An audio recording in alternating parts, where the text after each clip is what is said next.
Welcome to the San Diego Zoo. I'm Yadira Galindo at the Giant Panda Research Station.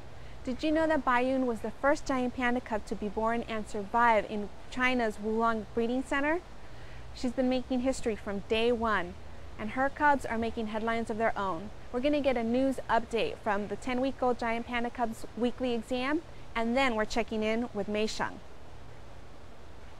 Yeah, I haven't seen her in 2 or 3 weeks now, I think, and she's just seems to have grown tremendously in that time. Almost looks like she's doubled in her size.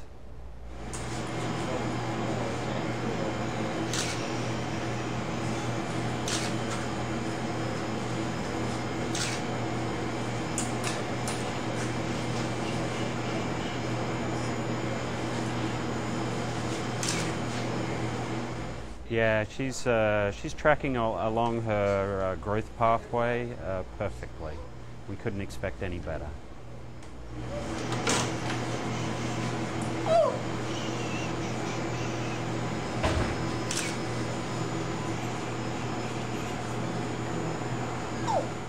When I use the little light to check the eyes, I'm just, at present, just checking that there's no abnormalities there.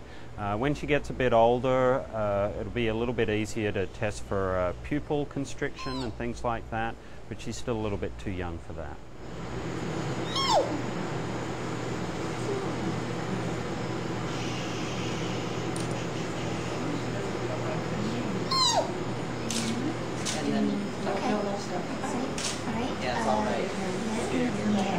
Yeah, and then chest is usually right under the armpits. 39 abdominal.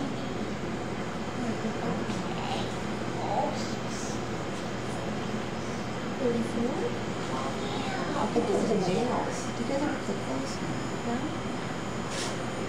To the base of, so you right to this under to this top right here. Yeah. Oh, that looks neat. Really does.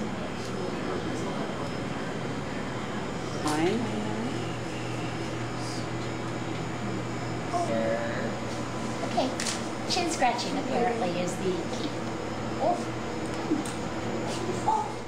Baiyun's cubs are history makers. Her first cub, Hua Mei, made headlines as the first giant panda to be born in the U.S. and later sent to China. Now Mei Sheng is taking the same journey. His keepers are getting him ready for his trip. We're going to chat with Lisa Bryant, who's going to accompany Mei Sheng on his voyage. Well, animal care staff has been doing a lot to prepare Mei Sheng for his journey back.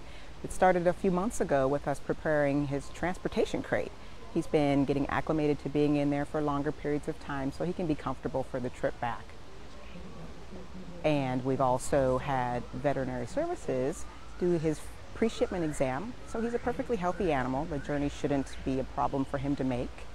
And besides that, we've had conversations with our partners at Wulong, and the diet really isn't that different from what we're feeding now, but there's a few items that he needs to be familiar with. So keeper staff and nutrition staff are getting him weaned onto those items as we speak. And lastly, of course, besides myself traveling with him, there's also an animal care manager from the San Diego Zoo who will be going back with him, as well as the veterinarian from Wulong himself.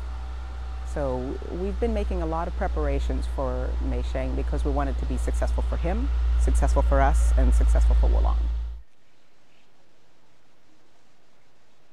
They feed a bread component in their diet, which is made up of bamboo leaves and certain protein items that have to be mixed together and baked.